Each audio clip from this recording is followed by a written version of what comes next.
Uy, Joey, malayo pa ba tayo? Parang kanina pa ako nagdadrive pero wala pa rin ako nakikitang mga bahay. Mag-iisang oras na natin binabaybay ang daan na to na parang ghost town. Siguro, mga kalahating oras na lang, Chong. Basta, kapag may nakita kang lumang arko, ibig sabihin nun, nasa baryo na tayo ni Lolo Arturo. Ay nako, bakit kasi hindi na lang kayo nakinig sa akin kanina? Ang sabi ko, magstay na lang muna tayo sa isang motel sa bayan. Tignan nyo, inabot tuloy tayo ng dilim sa daan.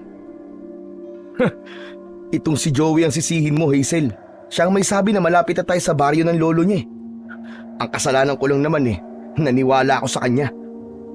Sorry na, gusto ko na kasing makita talaga si Lolo Arturo Alam niyo naman na matagal ko na siyang hindi nabibisita Saka, maganda nga to adventure. Anong adventure ang sinasabi mo? Yung sakit-sakit na ng likod ko kakadrive. Buti sana kung isa sa inyo ni Hazel ang pwedeng pumalit sa akin Ay nako, dapat kasi nag-aral kayong magmaneho Benji, sa ating tatlong magkakaibigan, ikaw lang ang may kakayahan na bumili ng sasakyan Kaya ikaw lang ang dapat na marunong magmaneho, pambihira ka naman Aba, hindi naman dapat ganun. Dapat marunong din kayong dalawa. Gaya nito, long drive pala to. Eh di sana, pwede niyo akong palitan sa pagmamaneho para makapagpahinga naman ako kahit sandali lang. Ako si Benji, isang 28 years old na marketing manager sa isang malaking kumpanya sa Makati. Nang gabing yon, ay papunta kami ng mga kaibigan kong sina Hazel at Joey sa baryo ng lolo ni Joey. Ako ang driver, habang nasa tabi ko naman si Joey.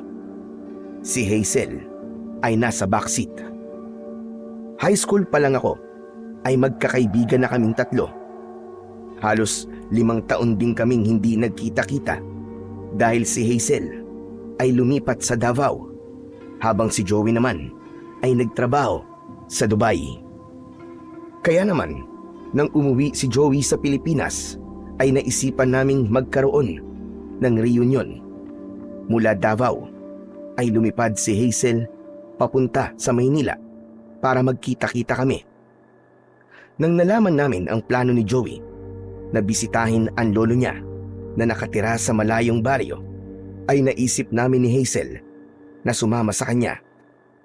Na-excite kasi kami nang sabihin ni Joey na merong napakalaking kuweba sa lugar na yon.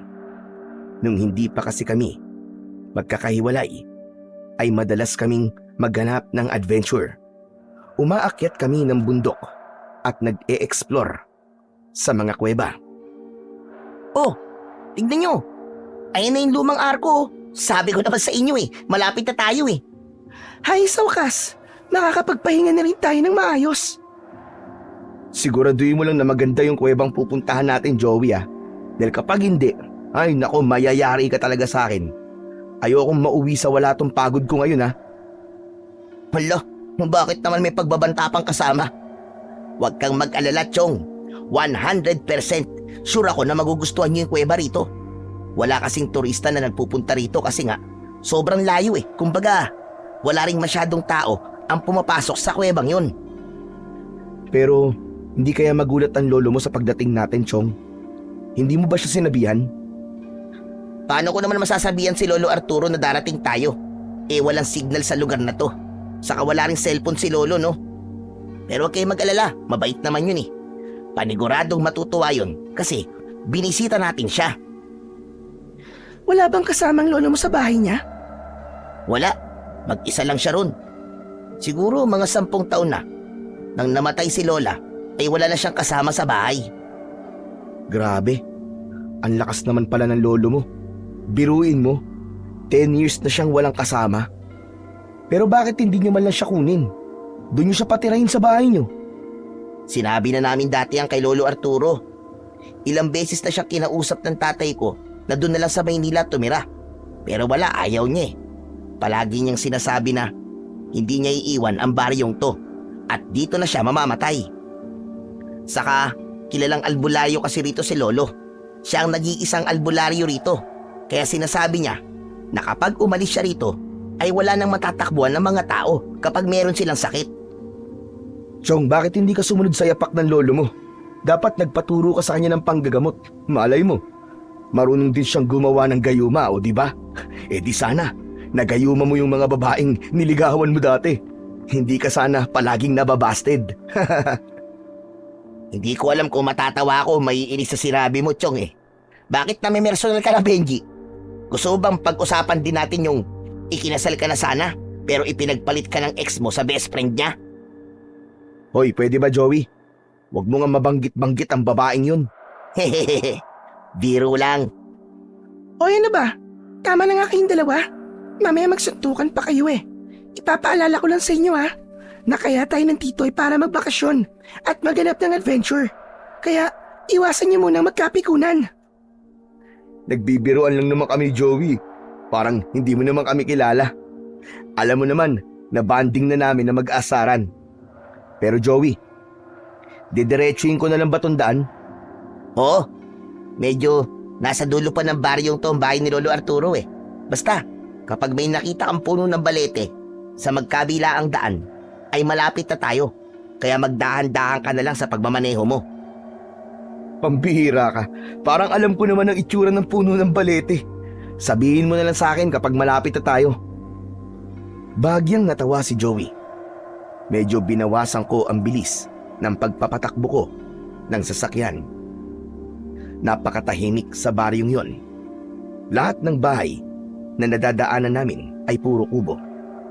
10:00 pa lang ng gabi, pero kahit isang tao ay wala kaming nakikita na nasa labas. Lahat ng bahay ay walang nakabukas na ilaw sa loob.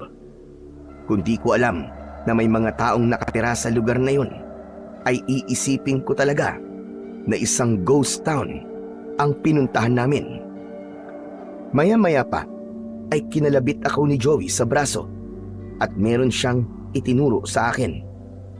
Oh, ayun na yung 2 puno ng balete oh. Ha? Ang creepy naman ng mga punong yan. Sobrang laki. Wala bang nakatirang maligno sa mga yan? Ang sabi ni Lolo ay may nakatirang kapre doon sa 1 puno ng balete. Doon naman sa isa ay babaeng nakaputi. Sa madaling salita, white lady. Pero hindi naman yun totoo eh. Alam nyo naman sa mga ganitong liblib na lugar, di ba? Mahilig maniwala ang mga tao sa kababalaghan. Pero pwede ring totoo yung sinasabi ng lolo mo. Ako, naniniwala ako sa mga elemento at multo. Sus, kakapanood mo yan ng horror movies eh. Hanggang ngayon ba mahilig ka pa rin manood ng ganon? Aba, oo naman. Ang dami kong ambaon na horror movie sa laptop ko ngayon eh. Nang sabihin kasi sa akin ni Joey na walang kuryente at internet dito, ay naglagay na ako ng mga horror movie sa laptop ko para meron ako mapaglimangan kapag wala tayong ginagawa. Oh, ayun na yung bahay ni Lolo. Sa wakas, nandito na tayo.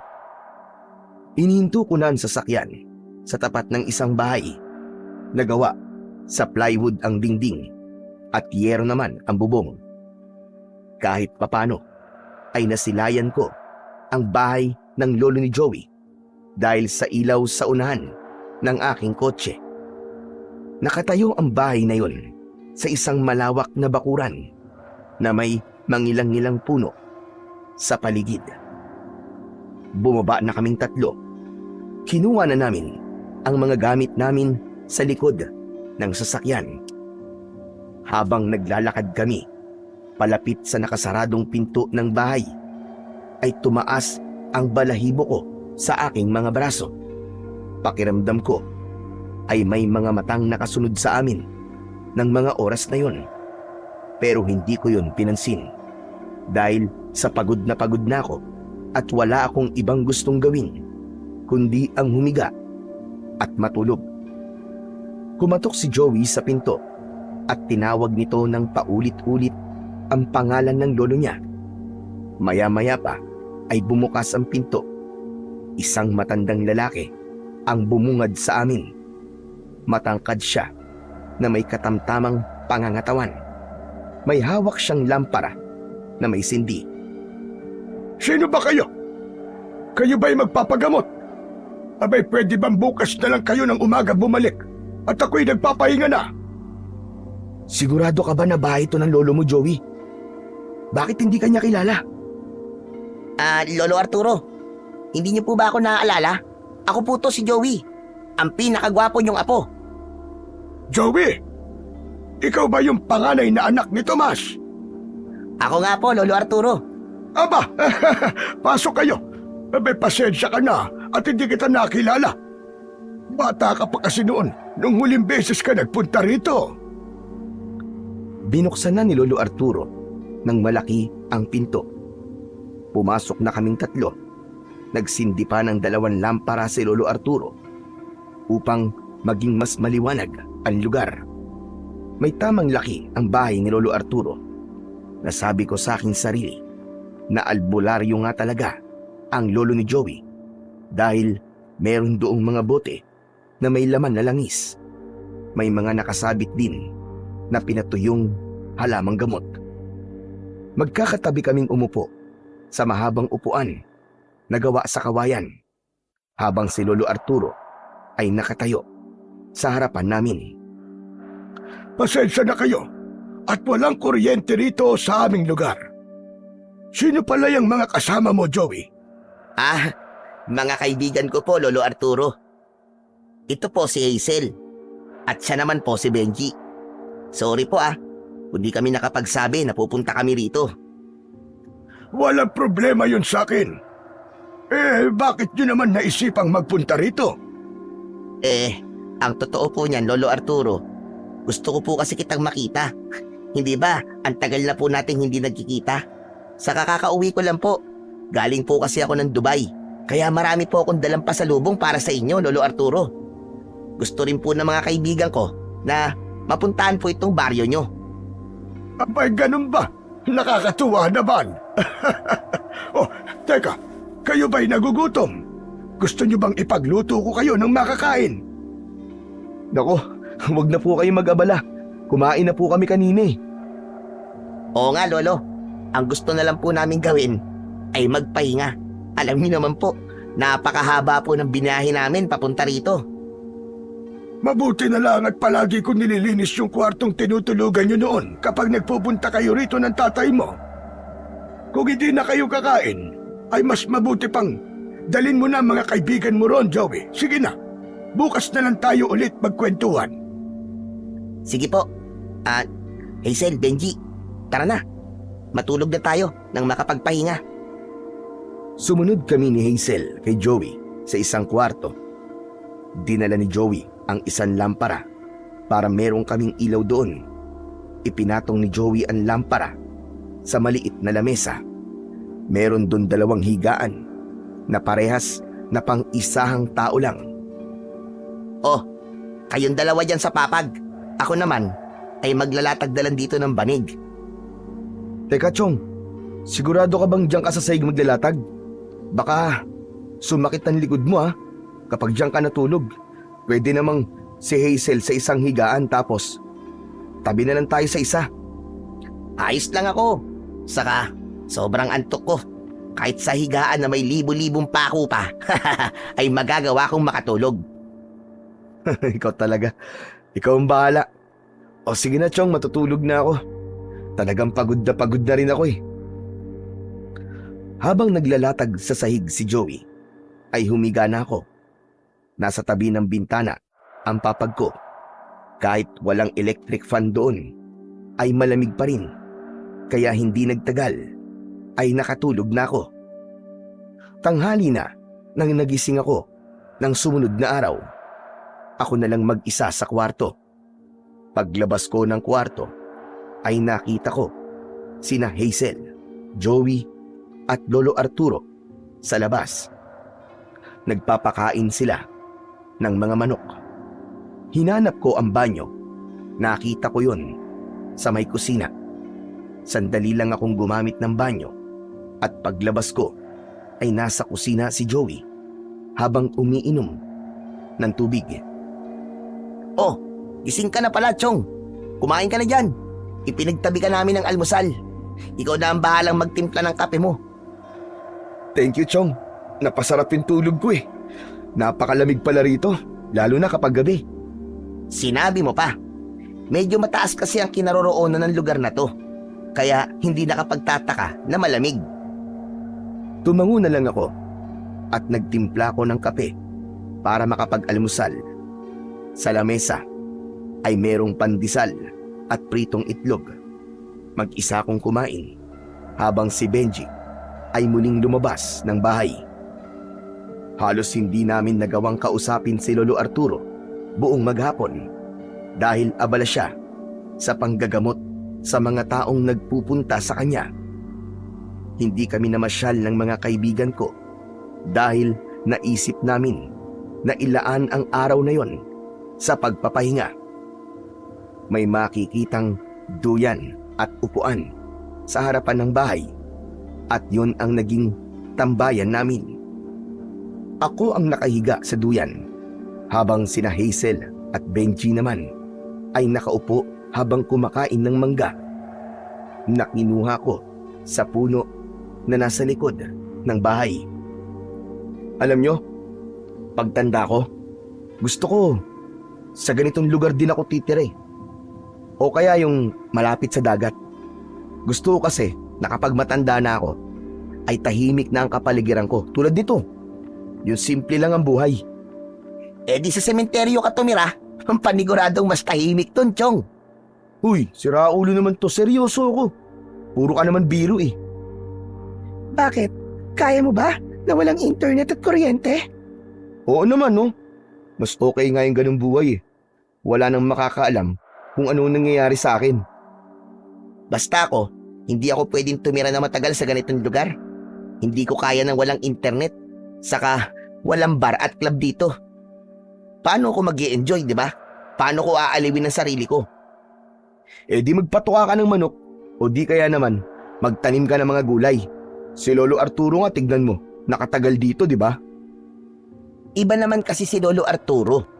Dito na siya isinilang at lumaki hanggang sa tumanda siya. Siyempre, sanay na siya sa buhay na ganito. Hindi kagaya natin, lumaki tayo sa syudad. Sa bagay, may point ka naman sa sinabi mo. Pero ganito ba talaga dito, Joey? Halos wala akong nakikitang tao ah.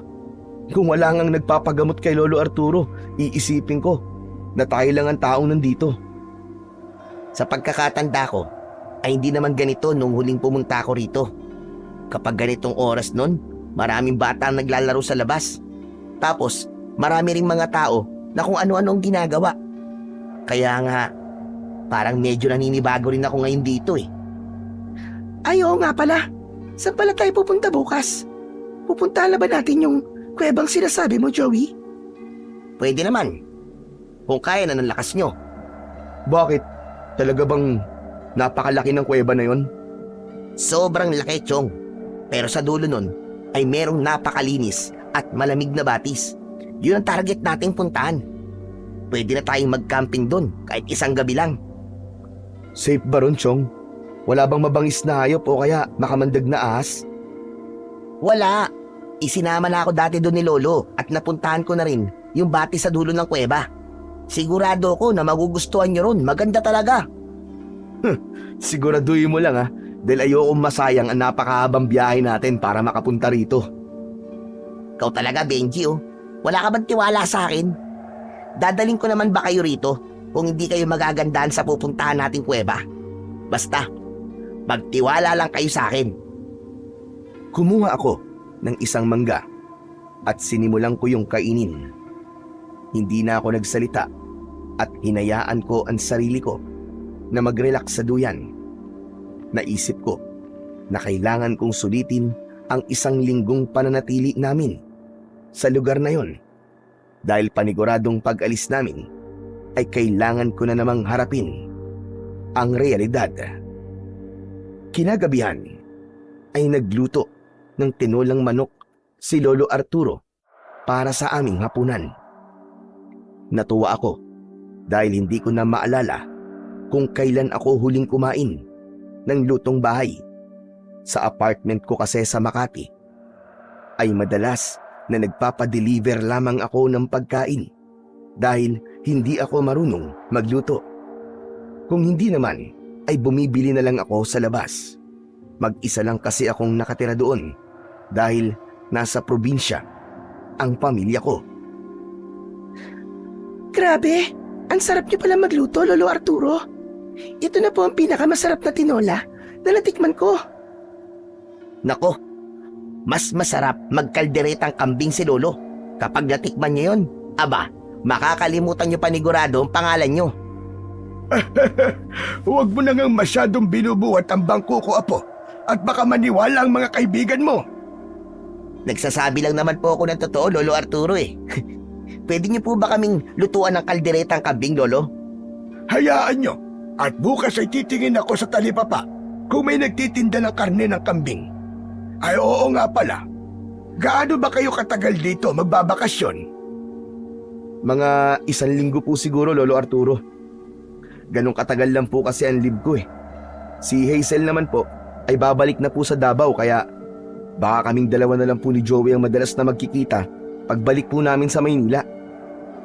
Pero syempre, bago ako bumalik sa Dubai, ay magre-reunion ulit tayong tatlo. Alam niyo na, baka mamaya niyan eh. Matagalan na naman ako bago bumalik ng Pilipinas. Bakit kasi hindi ka na lang dito sa Pilipinas, Chong eh, hindi ba? May bahay ka nang pinapagawa sa Batangas? Kailangan ko muna mag-ipon, Chong. Saka na ako titigil sa pagtatrabaho kapag alam kong stable na ako at meron na akong sariling negosyo.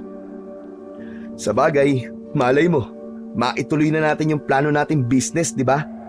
Yan, gusto ko yan. Basta usapang pagpapayaman, kasali dapat ako. Natawa kami sa sinabi ni Hazel.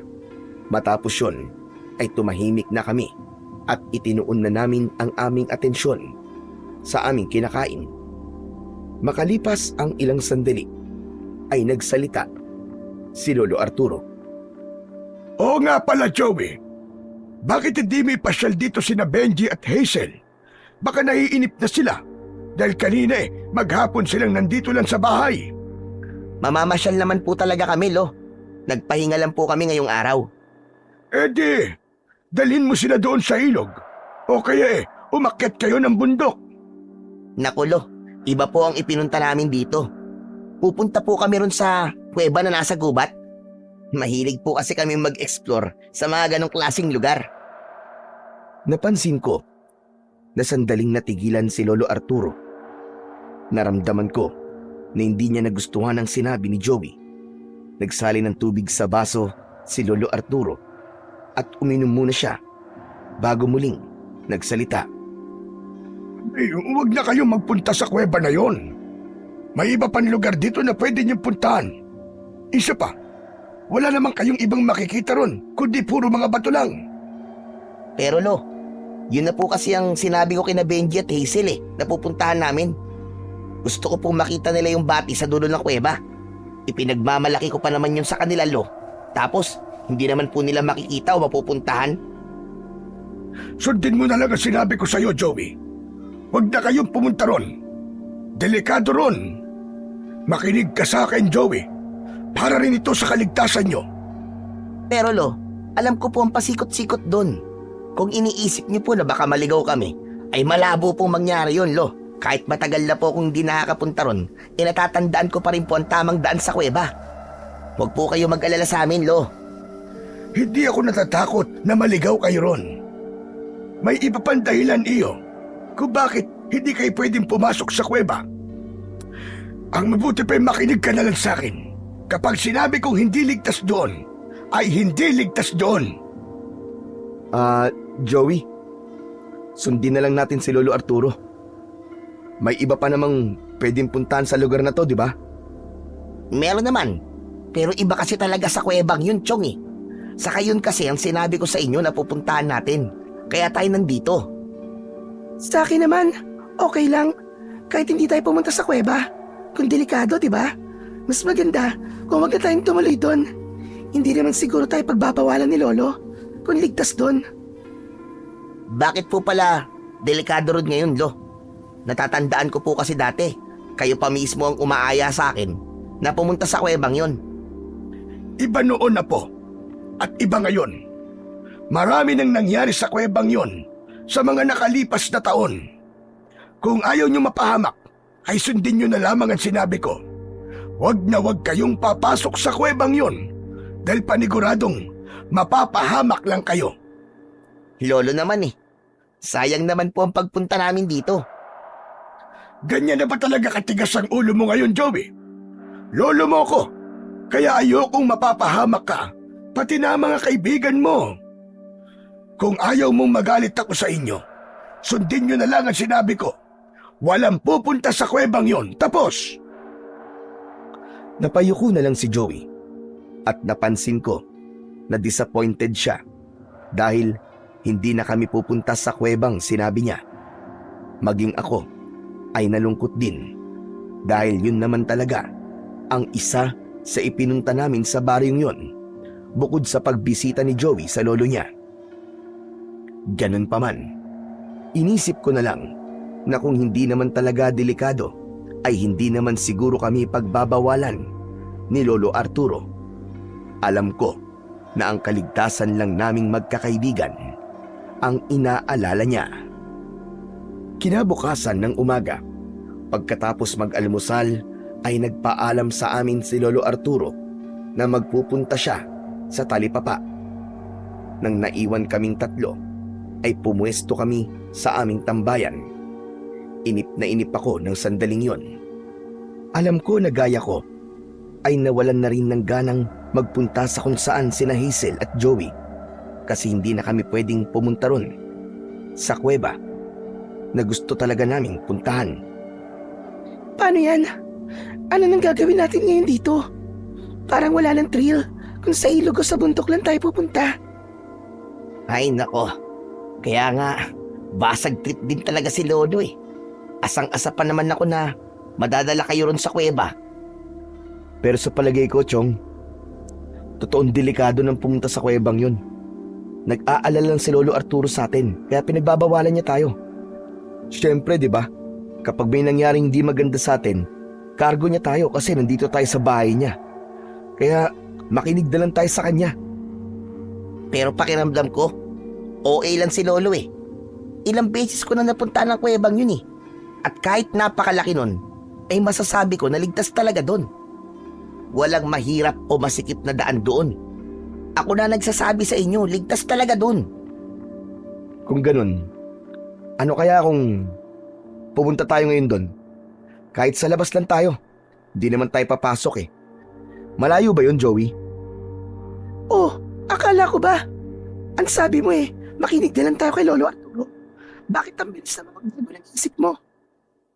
Ilalaw kasi kayong dalawa eh.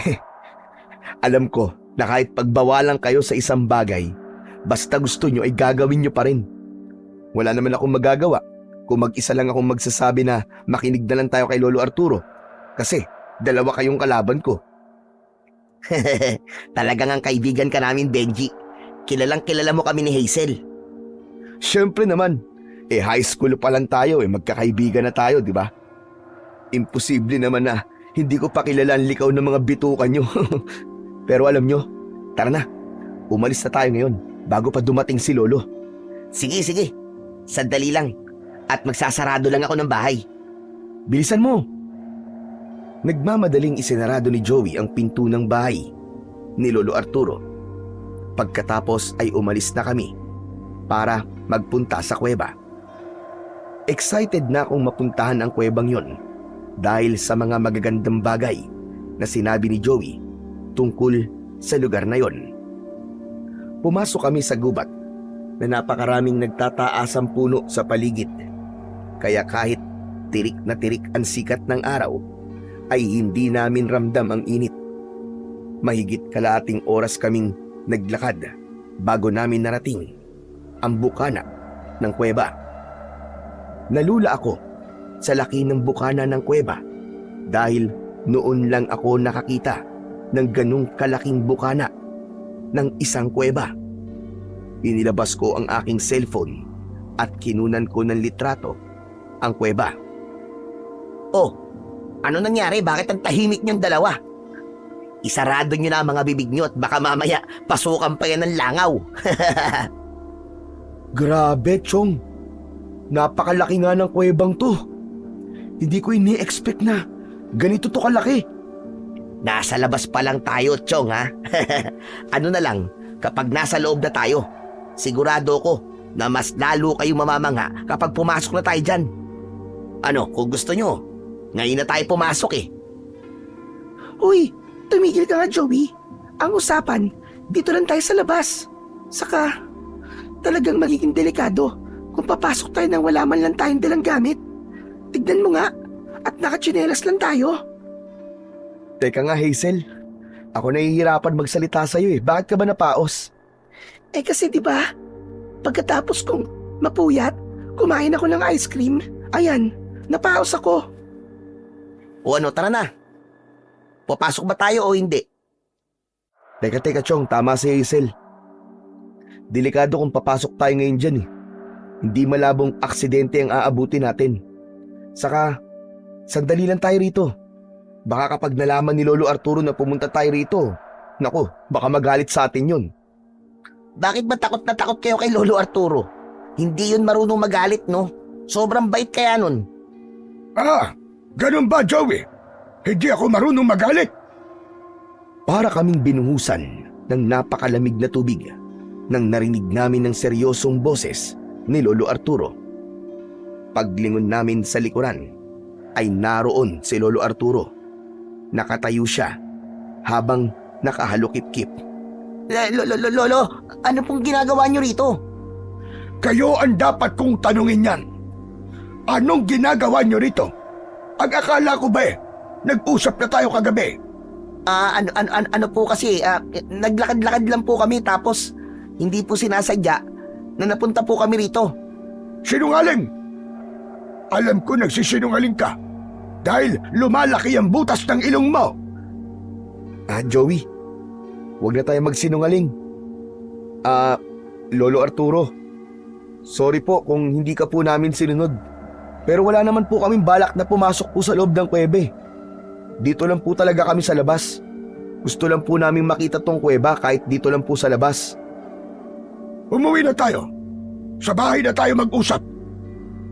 Medyo kinabahan ako kasi sobrang seryoso talaga ng tono ng boses ni Lolo Arturo. Alam ko na diskumpiyado siya kasi sinuway namin siya. Sumunod kami kay Lolo Arturo. Yan kasi, kasalanan niyo itong dalawa eh. Tignan niyo, nagalit tuloy si Lolo Arturo. Si Benji lang ang sisihin mo. Siya ang may ideya nito eh. Anong ako? Ikaw itong may sabing pumunta tayo rito, di ba? Ano ba? Tumihimik na nga kayong dalawa. Basta, kayong dalawa ang may kasalanan.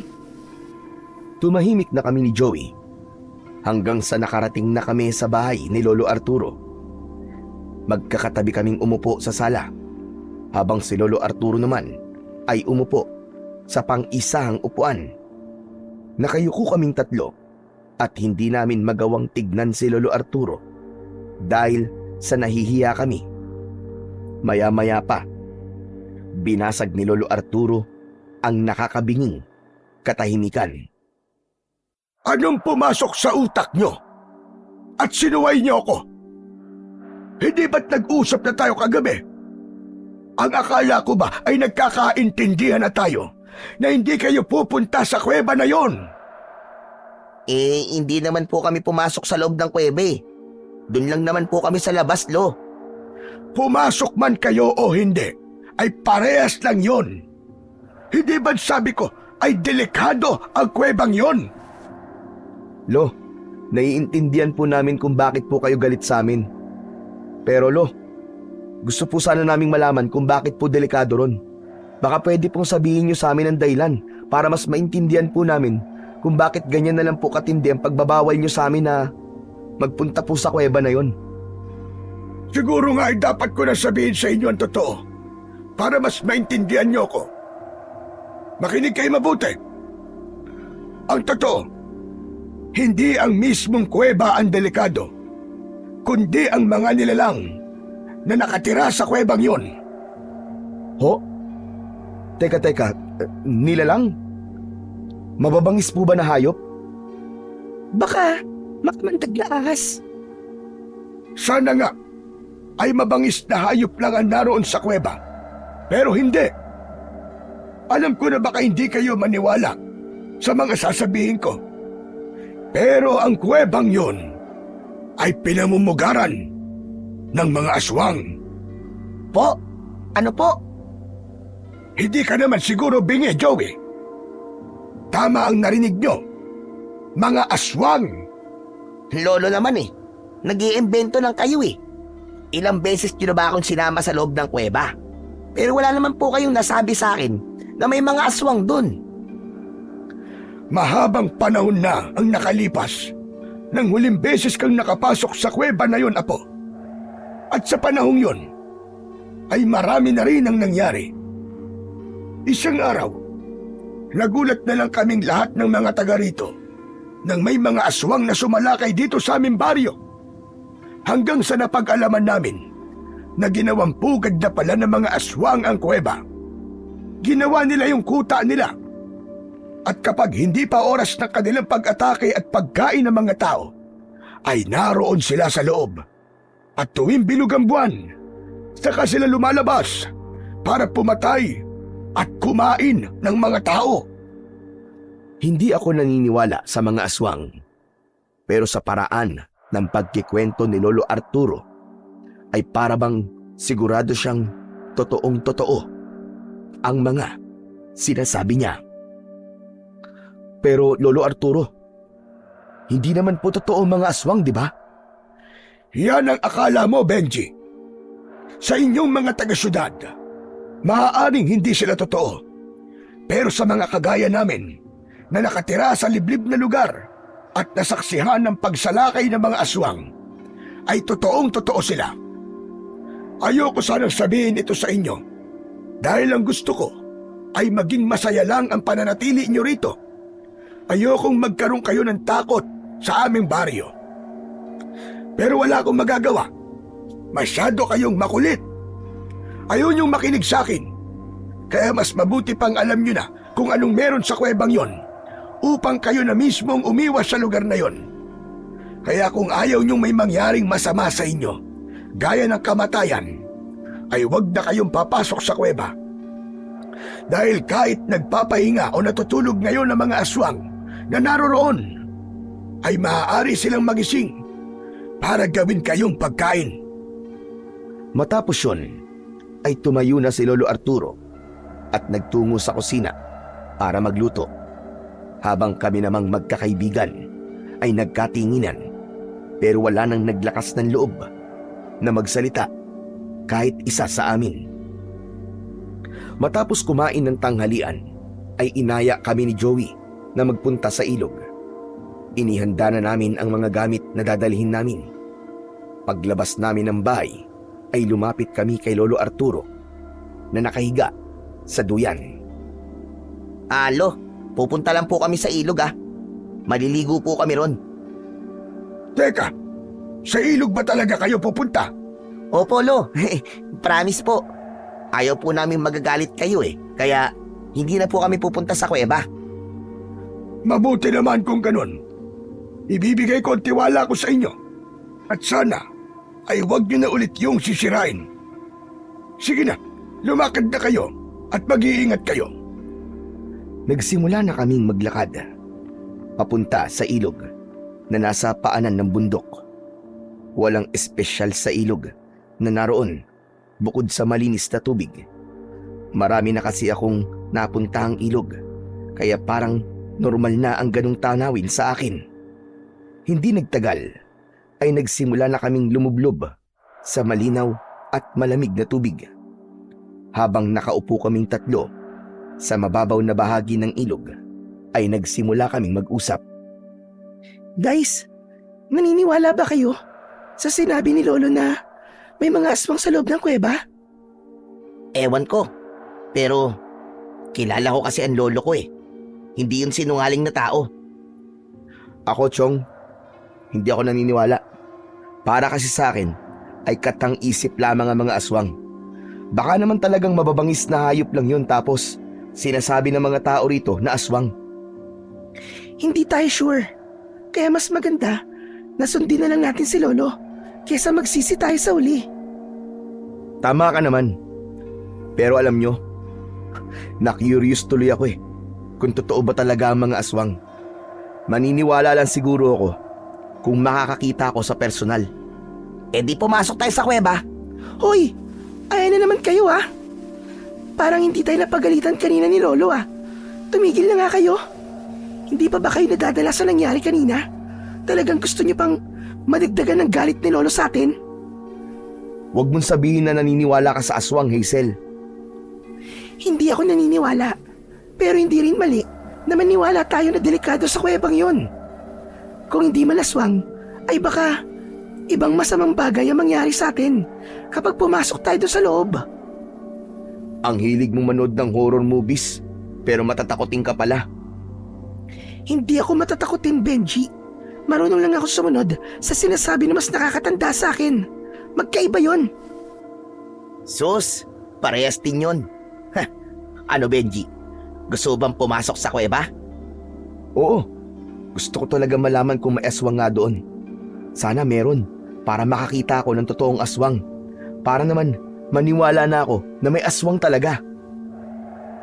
Anak ng, naririnig niyo ba ang mga sinasabi niyo? Baka nakakalimutan niyo na sinabi sa atin ni Lolo na may mga aswang sa kuweba para hindi na tayo pumunta ron. Pero bakit kabaligtaran ang nangyayari ngayon? Aba, ganun talaga. Hindi ba nandito tayo para sa adventure?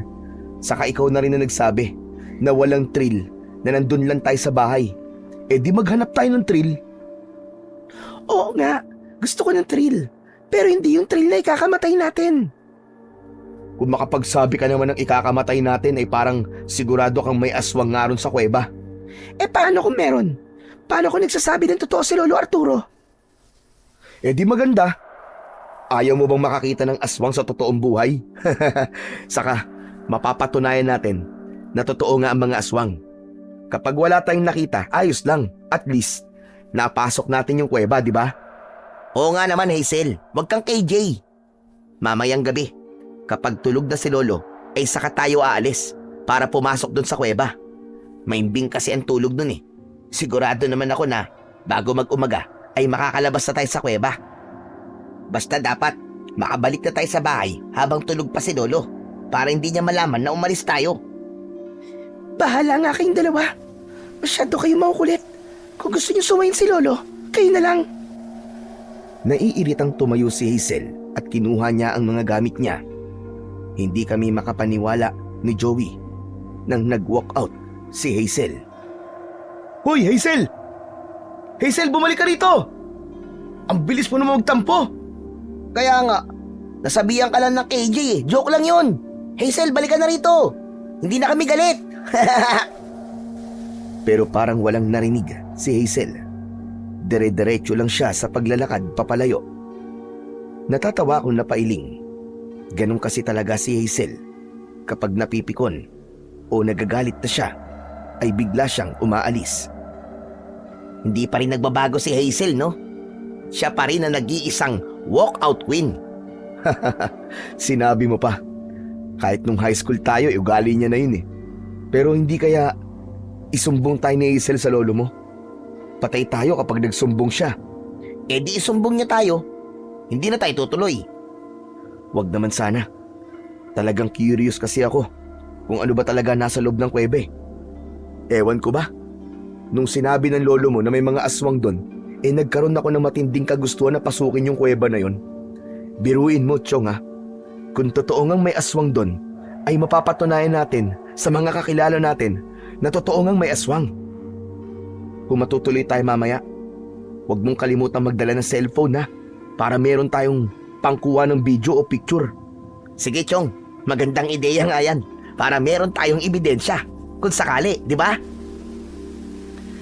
Ipinagpatuloy namin ni Joey ang paliligo sa ilog habang naglalaro sa utak ko ang mga pwedeng mangyari sa sandaling pasukin namin yung kuweba mamayang gabi.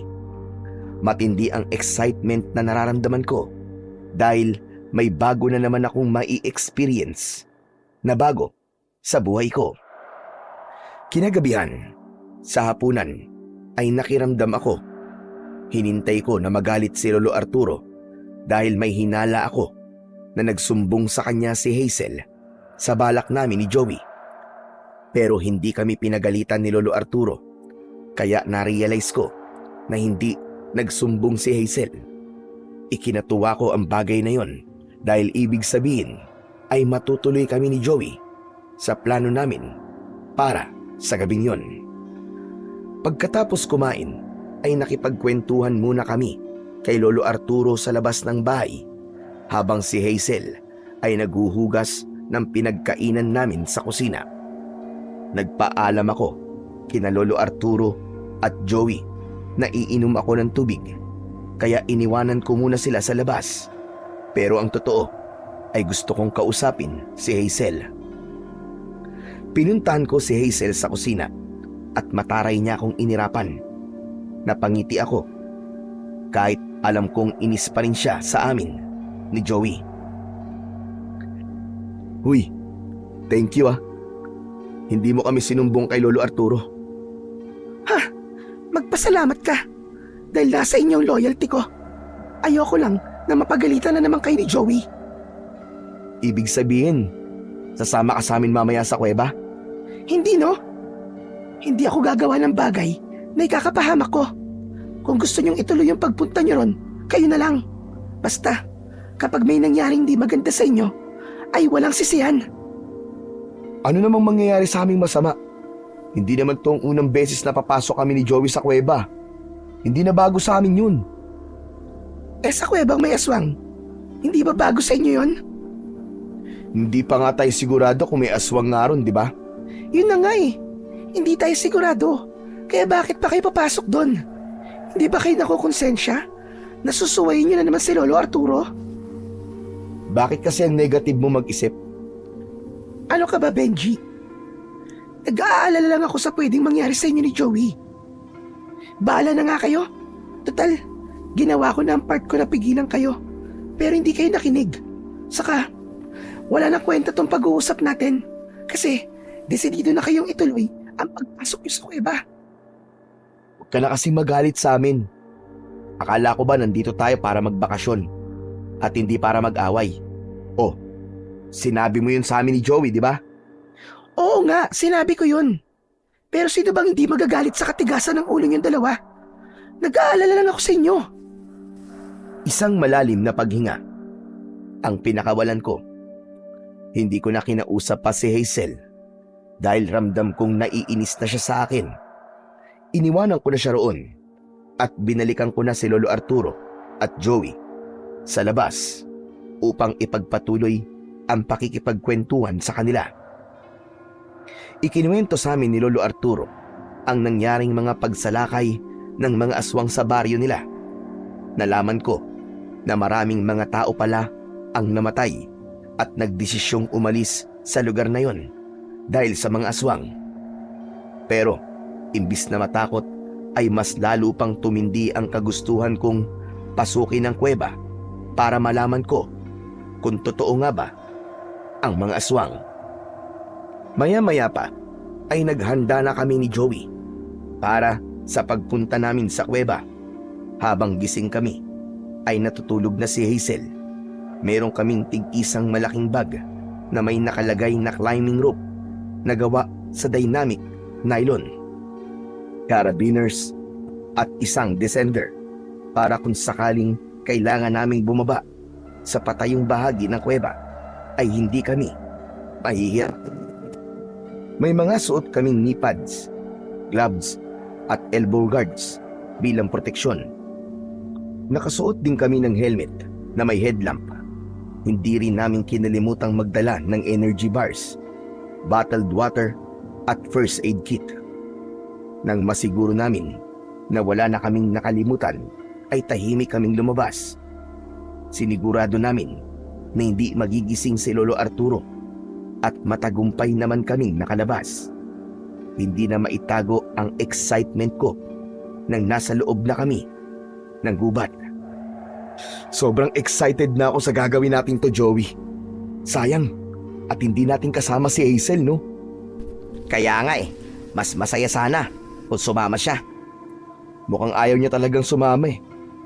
Parang galit pa nga siya nung kausapin ko siya kanina eh. Pero hindi ba? Dapat ay nagpaalam tayo kay Hazel bago tayo umalis. Hayaan mo na, tulog naman siya eh. Baka mas lalo lang magalit yun kapag inistorbo natin ang pagtulog niya. Pero sigurado ka ba na hindi magigising si Lolo Arturo? Baka isumpa na tayo nun kapag nalaman niya na sinuway natin siya. Kahit naman magising siya hindi pa rin niya malalaman na umalis tayo. Hindi naman yung papasok sa kwarto natin Saka, bibilisan lang natin. Kapag nakapunta na tayo sa bati sa dulo ng kuweba, aalis na rin tayo. Binilisan na namin ni Joey ang paglalakad. Hindi nagtagal ay nasa harap na kami ng bukana ng kuweba. Para yung isang malaking bunganga ng halimaw na nakanganga at naghihintay na pumasok kami roon. O ano, ready ka na ba, Chong? Oo naman, ready na. Ikaw, ready ka na bang makakita ng aswang? Sana nga makakita tayo ng aswang sa loob. Pero duda ako na makakakita tayo ng aswang. Kasi ilang beses na kaming pumasok ni Lolo dyan Pero wala namang aswang Kung ganun, tara na. Excited na talaga akong mag-explore sa kuwebang yan. Pumasok na kami sa kuweba. Maingat ang bawat hakbang namin. Makalipas ang ilang sandali, ay bumungad na sa amin ang mga stalactite na nasa itaas. Sa ibaba naman ay makikita ang mga stalagmite na parabang mga tore ng kristal. Ang tunog ng bawat patak ng tubig ay parabang musika sa tenga namin. Nagpatuloy kami ni Joey sa paglalakad. Sobrang gaganda ng mga crystal formation na nakabaon sa pader na nagliliwanag kapag tinatamaan ng ilaw. Hindi nagtagal ay napansin kong tumataas na ang kisame ng kuweba. Grabe, Chong! Sobrang ganda rito. Ang dami ko nang napunta ang kuweba, pero dito ako sobrang namangha. Sabi ko naman sa'yo ikaw lang naman ang ayaw maniwala sa akin nung una Hindi nakapagsisisi na sinuway natin si Lolo Arturo. Habang tumatagal ang paglalakad namin sa loob ng kuweba, ay ramdam ko ang unti-unting paglamig ng paligid. Ang mga headlamp namin ay nagsisilbing tanging liwanag sa gitna ng madilim at malawak na kuweba. Hanggang sa napahinto ako sa paglalakad nang may narinig akong parang pag-angil ng isang mabangis na hayop. Napahinto na rin si Joey na nasa unahan ko. May pagtatakang tumingin siya sa akin. Oh, bakit, Chong? May problema ba? Teka lang, Chong. Narinig mo ba yun? Ang alin? Yung parang tunog ng isang mabangis na hayop. Wala naman ako narinig Sigurado ka ba? Teka, sandali. Tinatakot mo ba ako? Gusto bang sabihin na aswang yung narinig mo? Hoy, Chong, bumenta na yan. Hindi nauubra ang pananakot mo sa akin. Hindi, Chong. Seryoso ako. May narinig talaga ako. Pero baka nga mabangis na hayop lang yun. Tara na nga, bilisan natin. Ipapaalala ko lang sa'yo na hindi tayo pwede magtagal dito at baka abutin tayo ng umaga. Itinuloy na namin ang aming paglalakad. Hindi pa rin nawala ang pagkamangha ko sa mga nakikita ko sa loob ng kuweba. Pakiramdam ko ay pumasok kami sa ibang mundo. Makalipas ang ilang sandali ay huminto si Joey. Sa pagkakataong yun ay ako naman ang nagtaka. Oh, bakit ikaw naman ang tumigil sa paglalakad? Sandali lang, pre. Tepok, hindi ko kasi maalala kung saan tayo dadaan Kung dediretso ba tayo o dun sa maliit na lagusan tayo dadaan. Sandali, iisipin ko muna. Ayan na nga ba ang sinasabi ko Akala ko ba alam mo ang daan dito? Akala ko nga rin alam ko pa Pero ngayon lang kasi ako nakapunta sa bahaging ito ng kuweba Naliligaw tayo? Oo, Chong. Pero wag ka mag-alala kasi makakalabas pa rin naman tayo rito. Napailing na lang ako hanggang sa lumapit ako sa masikip na lagusan na parabang slide na pababa. Sumilip ako ron. Sa tingin ko ay kasya ron ang isang tao. Lumapit si Joey sa akin at sumilip din siya sa lagusan. Diyan na lang kaya tayo dumaan, Chong. Hindi ba masyadong masikip yan? Hindi naman siguro. Tignan mo nga kasya ang isang tao. Basta mauuna ako tapos sumunod ka. Hindi ba, kaya tayo nandito ay para sa adventure? Sa bagay, parang ang boring nga na naglalakad lang tayo eh. Sige, sige. Diyan na tayo dumaan. Huminga ako ng malalim. Tinanggal ko ang bag na nasa likod ko. Inihulog ko yun sa lagusan. At dire-diretso yung dumausdos pa ibaba. Ganon din ang ginawa ni Joey. Naunang pumasok si Joey, hinintay kong makausad siya bago ako sumunod sa kanya. Ilang segundo pa lang ay naramdaman ko kagad kung gaano kasikip ang lagusan. Chong, hindi ako komportable dito. Malamang, kung gusto mo sanang maging komportable, nag-staycation ka na lang sana sa isang 5-star hotel. Huwag ka mag-alala kasi mukhang malapit na tayong makalabas dito. Sandali akong pumikit at pinilit kong kumalma. Paulit-ulit kong sinabi sa sarili ko na kailangan kong kumalma at huwag akong mag-isip ng hindi maganda. Matapos ang ilang segundo ay ibinukas ko na ang mga mata ko at nagsimula akong gumalaw. Pero nang umusad ako ay hindi ko alam na napakadulas ng parting yun ng lagusan. Dumausdos ako pa ibaba at nabangga ko si Joey. Sabay kaming napasigaw habang mabilis kaming bumubulusok pa ibaba sa pababang lagusan. Hanggang sa iniluwa kami ng lagusang yun sa isang mas malaki at madilim na bahagi ng kuweba. Bumagsak kami sa basang lupa. Nakadapa si Joey habang nasa ibabaw niya ako. Aray ko! Chong naman! Bakit di ka nag-iingat? Aray, bakit kasi hindi mo sinabi sa akin na madulas pala sa parting yun ng lagusan eh? Talagang nanisi ka pa? Pwede bang umalis ka na dyan sa ibabaw ko? Parang nag-i-enjoy ka na dyan eh. Sorry. Agad akong tumayo at doon ko nakita ang gasgas sa kaliwang braso ko. Inabot ko kay Joey ang isa kong kamay at tinulungan ko siyang tumayo. Ayos ka lang ba? Hindi ka ba nasugatan? Hindi naman, Chong. Pero ang sakit ng katawan ko. Ako ang sumalo sa'yo eh. Ang bigat mo pa naman. Teka. Nasaan na ba tayo? Inilawan namin ang paligid at napansin ko na parang walang hanggan ang kadiliman doon. Tumaas ang balahibo ko sa batok. Alam mo pa ba ang parting ito ng kuweba, Chong? Hindi na. Ngayon lang ako nakapunta rito eh. Hindi ko nga alam na may ganito sa kuwebang to eh. Oh, baka sisihin mo ko ulit ha. Ikaw ang may sabing doon tayo dumaan sa lagusan na yon. Sana kasi pinigilan mo ako eh. Mas okay siguro kung doon tayo sa isa dumaan eh. Chong, makakabalik pa ba tayo sa itaas? Ang taas ng lagusan ha.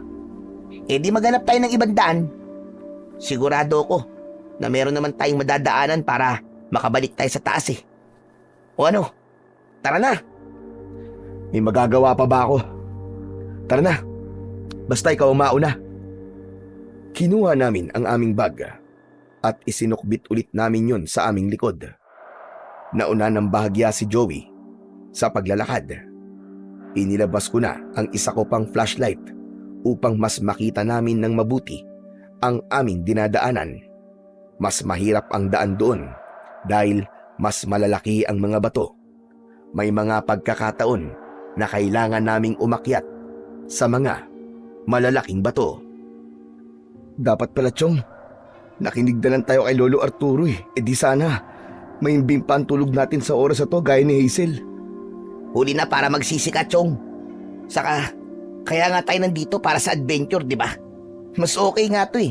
Kasi mas nakaka-excite to kesa sa natutulog lang tayo. Kumbaga, bagong experience to na maaalala natin habang nabubuhay tayo. Sana nga makalabas pa tayo rito ng buhay dahil kung hindi na natin to maaalala. Sus, ang nega mo naman. Nahawa ka na ba kay Hazel? Malakas na tumawa si Joey. Napahinto ako nang may sumabay na ibang ingay sa tawa na yon ni Joey.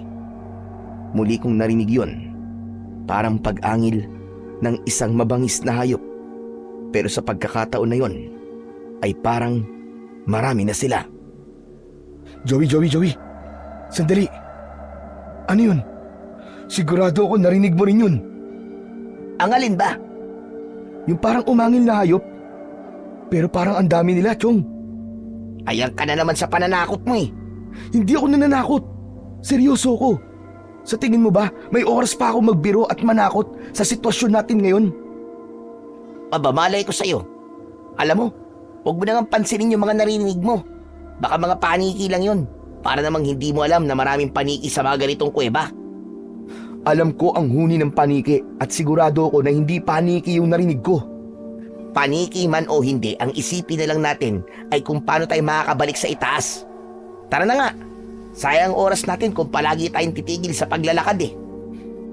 Nagpatuloy na sa paglalakad si Joey. Habang ako naman ay sandaling tinanlawan ng flashlight ang paligid.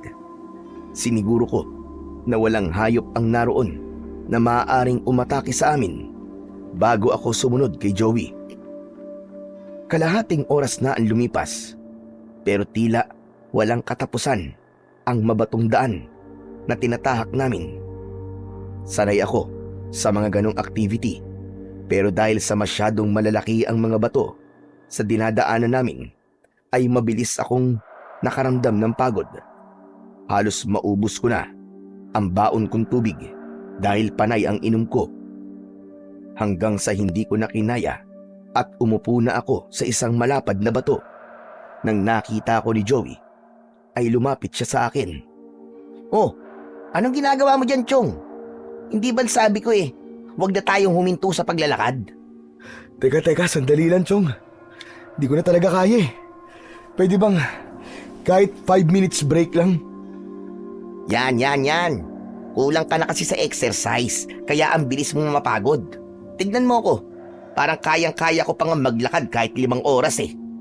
Sus, ang yabang mo naman. Basta, magpahinga na muna tayo. Sige na nga, pero 5 minutes lang ha.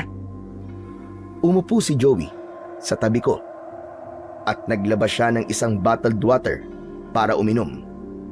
Muli kong binuksan ang flashlight upang tanglawan ang paligid. Nakita ko kung gaano kataas ang kisame ng parting yun ng kuweba. Halos puro bato na ang nasa paligid namin. Grabe, sobrang laki pala talaga ng kuwebang to, no? Sinabi mo pa, kahit nga ako'y nagulat na may ganitong parte pala ang kuwebang to. Baka nga kahit si Lolo, hindi alam ang lugar na to eh. Paano pala? Kung maligaw talaga tayo rito, Chong. Paano? Kung ilang araw na ang lumipas ay hindi pa rin tayo nakakalabas. Paano tayo hahanapin ni na Lolo Arturo kung hindi niya alam ang parting to ng kuweba? Talagang ang negative mo naman mag-isip, Chong. Sinasabi ko lang naman ang pwedeng mangyari para mapaghandaan natin. Alam mo, imposible ang sinasabi mong magtatagal tayo rito ng ilang araw eh. Sigurado ako na makakalabas kagad tayo rito. Matagal na yung abutin tayo ng umaga, kaya kalma ka lang dyan. Huwag kang mag-isip ng kung ano-ano. Kinuha ko kay Joey ang hawak niyang bottled water at uminom din ako. Muli kong tinanglawan ang paligid namin. Nagulat ako nang may aninong gumalaw sa likod ng isang malaking bato. Itinutok ko ron ang ilaw habang nanlalaki ang mga mata ko. Mas lalo kong nagimbal nang may isang tila tao na may mapupulang mga mata ang lumabas mula sa likod ng bato at mabilis na tumakbo sa kung saan.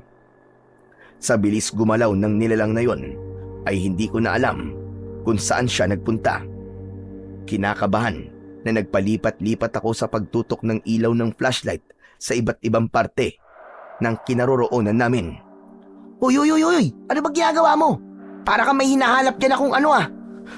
Chong, nakita mo ba yun? Ang alin ba? Parang may tao, Chong.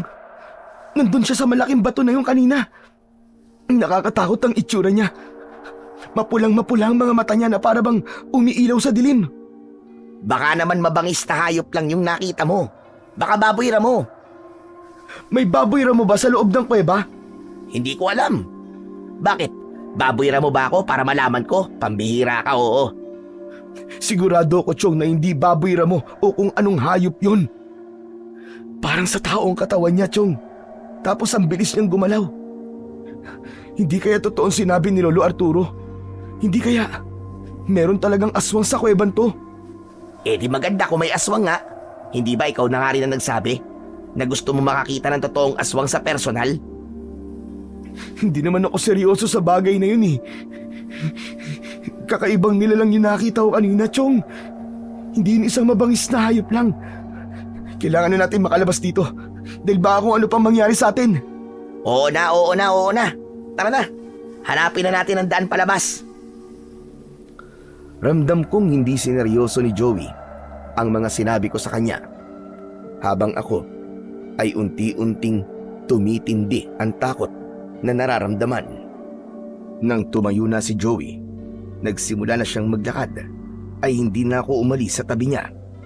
Nagkaroon ako ng pakiramdam na may mga matang nakasunod sa bawat paggalaw namin.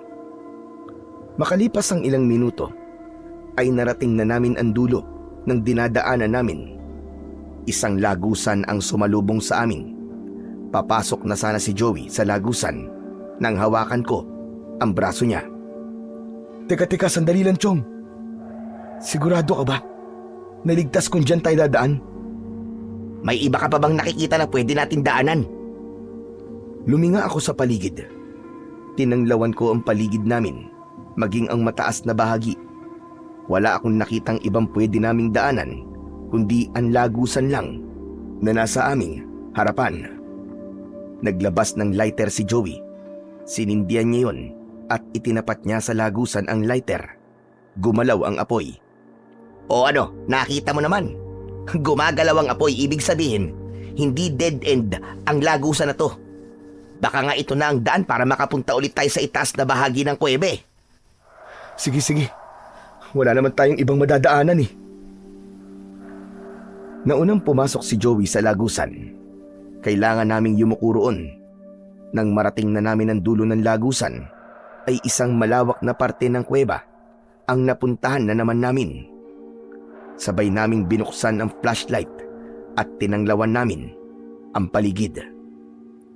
Labis kaming nagimbal ni Joey sa aming nakita sa paligid. Napakaraming mga nakakatakot na nilalang na parang mga halimaw ang itsura ang naroon. Lahat sila ay natutulog. May nakahiga sa lupa, may nakahiga sa malalapad na bato, at meron ding parang mga paniki na nakasabit sa itaas ng patiwarik.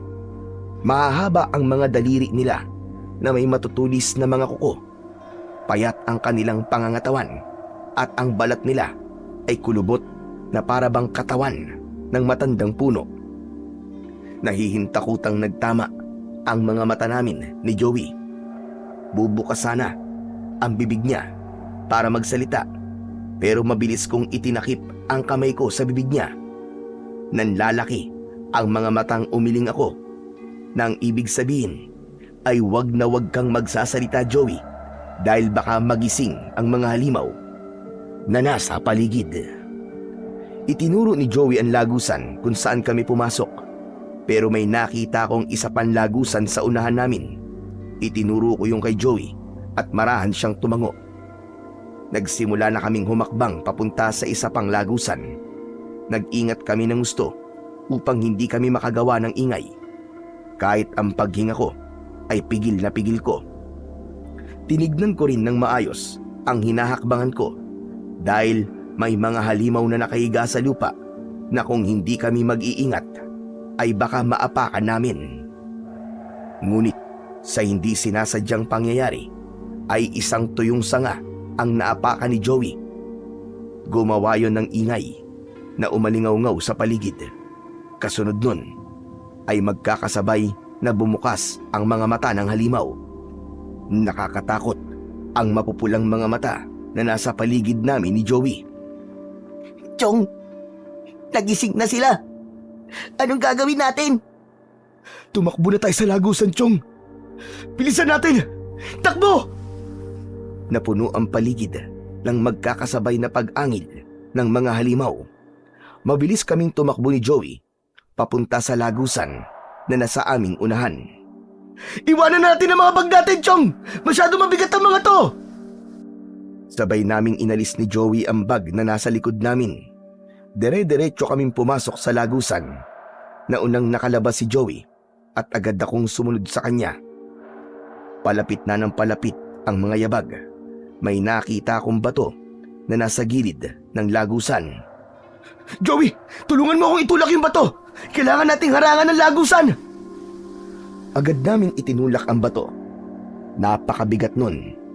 Kaya sa una ay hindi namin yun nagawang igalaw. Pero ibinuhos namin ang buong lakas namin hanggang sa umusog na ang bato. Nagtuloy-tuloy na ang pagtulak namin sa bato. Pero bago namin yun tuluyang naiharang sa lagusan, ay isang halimaw ang nakapasok.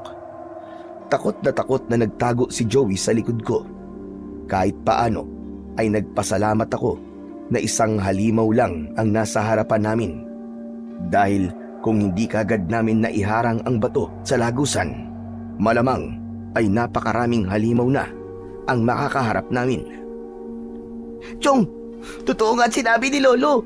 Pugad nga ng mga aswang ang kuweban to. Dapat pala, nakinig na lang tayo sa kanya. Ikaw na rin na nagsabi kanina.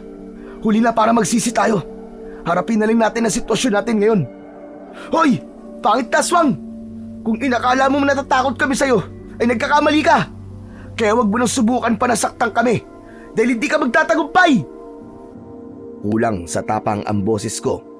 Pero umasa ako na aatras ang aswang dahil sa sinabi ko. Pero hindi ko alam kung hindi ba siya natakot o sadyang hindi niya lang talaga naintindihan ang sinabi ko. Kasi galit na galit siyang sumugod sa amin ni Joey. Sabay kaming napasigaw ni Joey nang dahil sa takot. Naghiwalay kami. Tumakbo ako sa kaliwa habang si Joey naman ay sa kanan. Joey, dito! Bilisan mo, dali! Tatakbo sana si Joey papunta sa akin, pero hinarangan siya ng aswang. Napaatras si Joey habang unti-unting lumalapit ang aswang sa kanya. Benji, Chong! Anak ng tutsang, tulungan mo ako! Ayoko pang mamatay! Marami pa akong pangarap sa buhay, Chong! Doon na ako nagsisi sa ginawa naming pag-iwan sa aming mga bag. Naroon kasi ang lahat ng gamit namin kagaya ng kutsilyo. Kaya wala akong magagamit para ipagtanggol ang aming sarili. Pero hindi pa rin ako sumuko.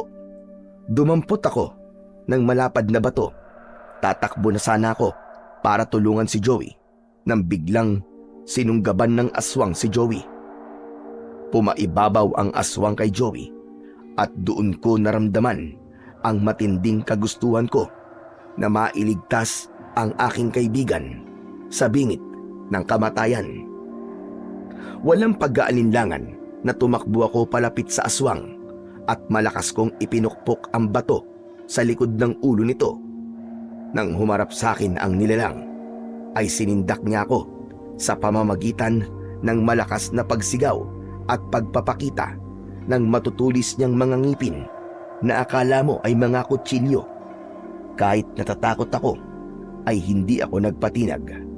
Malakas kong inihampas ang bato sa muka ng aswang. Napahiga ang aswang sa tabi ni Joey. Mabilis akong umupo sa dibdib ng aswang at paulit-ulit kong inihampas ang bato sa pagmumuka ng aswang. Walang ibang nasa isip ko noon kundi ang patayin siya dahil alam ko na kung hindi ko yun gagawin ay kami ang papatayin niya at lalantakan. Hayop kang aswang ka! Mamatay ka na! Mamatay ka na! Inawat ako ni Joey. Doon ko lang napansin na durug na ang mukha ng aswang at wala na yung buhay. Maging ang mga kamay ko ay punong-puno na ng dugo na mula sa aswang. Nanginginig kong binitiwan ang bato at tumayo ako. Tama na, Chong! Tama na! Patay na yan! Tama na, Chong! Hindi na yan lalaban sa'yo! Nadala kasi ako ng emosyon ko, Chong. Kailangan na nating umalis dito. Tignan mo, at gumagalaw ang batong iniharang natin sa lagusan. Malamang, pinipilit na mga aswang na alisin yung bato para makapasok na sila rito. Tara na! Tama ka. Tara na. Hanapin na natin ang daan palabas sa kuwebang to. Isang mahabang daan ang nakita namin at tinahak namin yun ni Joey. Kahit bato ay hindi nun napigilan ang aming pagtakbo. Kailangan kasi naming magmadali, makalayo lamang sa lugar na yon, dahil paniguradong anumang sandali ay maaalis na ng mga aswang ang batong nakaharang sa lagusan. Hindi nagtagal ay narinig namin sa hindi kalayuan ang sabay-sabay na pag-angil ng mga aswang. Mas lalo namin binilisan ng pagtakbo dahil sigurado kami na naalis na nila ang batong iniharang namin. Anak ng tutsyang, hindi pa rin ba pamilyar sa'yo ang dinadaanan natin, Chong?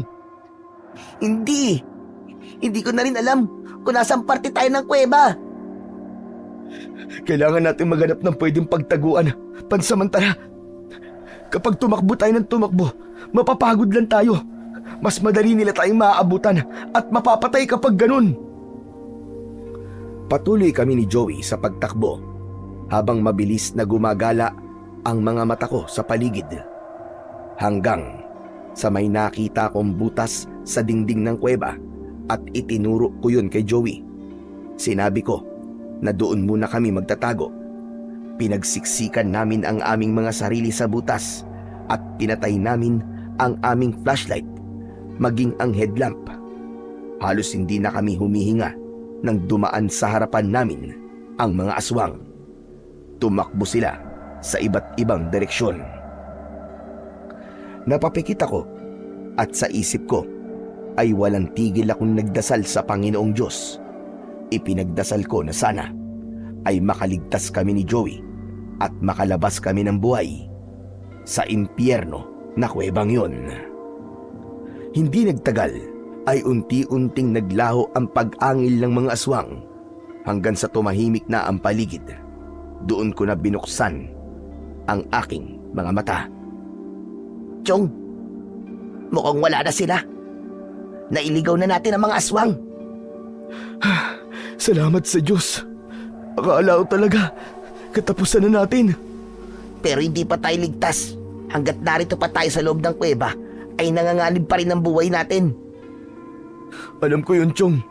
Kaya kailangan na natin kumilos para makalabas dito. Hindi ba pwedeng dito na lang muna tayo? Hintayin na lang natin na mag-umaga. Hindi ba takot ang aswang sa sikat ng araw? Sa tingin ko, Chong, hindi magandang ideya yan. Pwedeng may aswang na makakita sa atin dito, isa pa. Kahit mag-umagay, walang epekto yun sa mga aswang. Kung takot ka sila sa araw, dahil hindi naman nasisinagan ng araw ang loob ng kuweba na to eh. Sa bagay, tama ka. Pero, saan tayo pupunta? Hindi ko rin alam. Basta maglakad na lang tayo na maglakad at umasang hindi na tayo makikita ng mga aswang na yun. At sana, makita na natin ang daan palabas. Benji, Chong. Sorry ah. Sorry saan? Kasi akong dahilan kung bakit ka nandito eh. Kung hindi ko sana kayo inaya ni Hazel na magpunta rito, ay wala tayo sa sitwasyon natin ngayon. Ano ka ba? Wala kang dapat na ihingi ng sorry sa akin. Hindi mo ginustong mangyari to sa atin. Huwag na lang tayo magsisihan. Salamat, Chong. Pero natatakot na talaga ako. Baka kasi hindi na tayo makalabas dito ng buhay. Baka maging pagkain na lang tayo ng mga aswang na nandito. Sa itsura kasi nila, mukhang gutom na sila eh. Bakit ikaw naman yata nag-iisip ng negatibo ngayon? Akala ko ba sabi mo sa akin kanina ay wag akong mag-isip ng hindi maganda? Ang hirap na kasing magpaka-positive sa nangyayari sa atin ngayon, Chong eh. Sipin mo, dalawa lang tayo tapos napakarami ng mga aswang. Sa tingin mo ba ay may laban tayo sa kanila? Tama ka, Chong. Marami nga sila. Pero naniniwala ako na hindi tayo pababayaan ng Panginoon Diyos. Naniniwala ako na buhay tayong makakalabas sa kuwebang to. Tandaan mo na hindi natin kailangan labanan ng mga aswang. Ang kailangan lang natin ay hanapin ang daan palabas. At makauwi tayo ng buhay sa bahay ni Lolo Arturo. Pagbalik natin doon ay hihingi tayo ng sorry sa kanya. Kasi sinuway natin siya. Papayag ka bang hindi makahingi ng sorry sa lolo mo? Siyempre hindi. Yun naman pala eh. Kaya tatagan mo ang loob mo, Joey. Alam kong parehas tayong takot ngayon. Pero walang maitutulong sa atin ang takot. Kailangan nating magpakatatag pareho. Marahang tumango si Joey. Matapos yun, ay nauna na akong lumabas sa pinagtataguan namin. Nang sumunod sa akin si Joey, ay ako na ang naunang naglakad. Isang daan na naman na parang walang katapusan ang aming tinahak. Hindi na namin binuksan ang aming flashlight dahil mas madali kaming makikita ng mga aswang. Makalipas ang ilang minutong paglalakad, ay may nakita kaming liwanag sa dulo. Masaya kaming tumingin ni Joey sa isa't isa. Chong, mukhang yun ang daan palabas oh. Tama ka. Tara na, bilisan na natin. Mas binilisan namin ni Joey ang paglalakad hanggang sa nakarating na kami sa dulo ng daan na yun. Ngunit labis ang aming pagtataka dahil sa dulo ay hindi namin natagpuan ang daan palabas ng kuweba. Bagkus ay bumungad sa amin ang isang napakalinis at malinaw na batis. Teka, sandali. Yan bang batis sa sinasabi mo, Chong? Ha? Oo, yan nga. Akala ko pa naman makakalabas na tayo. Hindi pa pala. Pero saan galing yung liwanag na nakita natin kanina? Ewan ko, hindi ko rin alam. Nakapagtataka na kanina eh. Ang liwanag sa parting to tapos bigla na lamang nawala yung liwanag. Hindi kaya pinaglalaruan na tayo ng mga aswang, Chong. Baka sinadya nila na dalhin tayo rito. Kasi dito nila tayo papatayin at kakainin. Hindi naman siguro. Pero hindi mo ba naisip, Joey? Nandito tayo ngayon sa batis na sinasabi mo. Siguro naman mula rito ay natatandaan mo na ang daan palabas. Oo nga no. Tama ka. Ang talino mo talaga, Chong. Ilang beses ko nang napunta ng batis na to. At mula rito ay alam ko na kung saan dapat tayo dumaan para makalabas na tayo dito. Binuksan ni Joey ang flashlight niya para mailawan niya ang paligid. Isang lagusan ang itinuro niya at ayon sa kanya ay kailangan lang namin diretsuhin ang daan na yon para matumbok ang daan papalabas. Nang sandaling yon ay nagpasalamat ako sa Diyos dahil dininig niya ang panalangin ko. Pero hindi pa man kami nakakaalis ni Joey sa aming kinatatayuan ay narinig namin ang palakas ng palakas na pag-angil ng mga aswang. Napasiksik sa akin si Joey. Hanggang sa lumabas mula sa lagusang itinuro ni Joey kanina ang napakaraming aswang. Pinalibutan nila kami na parabang siniguro nila na hindi na kami makakatakas sa lugar na yun. Nanlilisik ang mga mata nila habang ang iba ay tumutulo pa ang malapot na laway na may kasamang dugo na parabang gutom na. Naramdaman ko ang maigpit na pagkapit ni Joey sa braso ko. Chong, mukhang tama nga ang sinabi ko kanina. Talagang dinala lang tayo dito ng mga aswang para makorner nila tayo. Wala na, game over na. Katapusan na natin. Pero Chong, masaya ako. Masaya akong mamamatay. Kasi kasama ko matalik kong kaibigan. Che, tumigil ka nga. Huwag kang magsalita ng ganyan. Hindi pa tayo mamamatay. Hindi ako papayag na sa ganitong paraan tayo mamamatay. Lalaban tayo, Joey.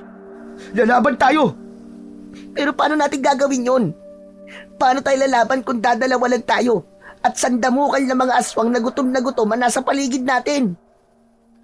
Hindi ko na sinagot si Joey dahil ang nasa isip ko ng sandaling yun ay kung paano kami mabubuhay sa isang sitwasyon na parang kamatayan na lang ang talagang sasapitin namin.